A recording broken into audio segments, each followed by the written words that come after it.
Hello, good morning mga mamis. Pupunta ako ngayon doon sa Pagitahan. Nasira yung bike ko kaya ako ilalakad lang sa pamimitas ng Sampaguita ngayong umaga. Exercise na din mga mamis.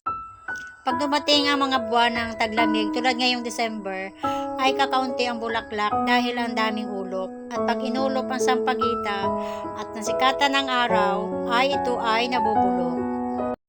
Kaya pinutol ni Kuya yung part na maraming sira. Nung kailan ang ginagawa ko, sabay-sabay para bigla ang pera. Kaya ang ginagawa ko, hinahati ko, hindi nawawalan.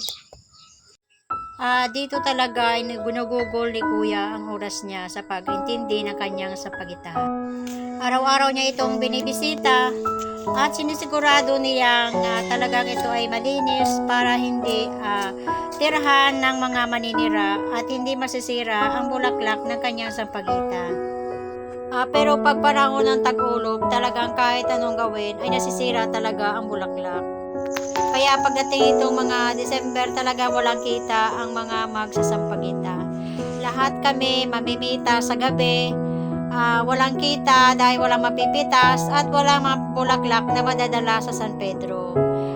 Di tulad noon, maraming sampaguita, maganda ang aming kita. Maganda rin yung kita ni Kuya dahil may kita siya sa gabi at may kita pa siya rin sa araw. At marami kaming nakukuhang bulaklak at maraming naitinda. Pero ngayon ay kakaunti lang at talagang hindi sapat sa pangangailangan sa araw-araw.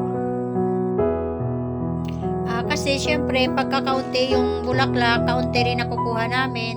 Dati nakuha kami ng tig 3 tabo, pero ngayon tig 3/4, tig 1/4. Kaya ganito lang ang buhay namin dito, masaya, pagkagawan sa Sampaguita. Masaya dito, pwede isama si baby sa pamimitas. Sinasanay na para paglaki marunong na mamitas sa Sampaguita. Kaya maganda rin naisip ng may-ari na talagang kami ay sabay-sabay na mamitas may oras para naman ay lahat ay magkakaroon. Pabilisan para makarami. Ay, tingnan mo naman ang mga yan, no? Ay, ako mamimitas na. Tigil mo na ako ng video.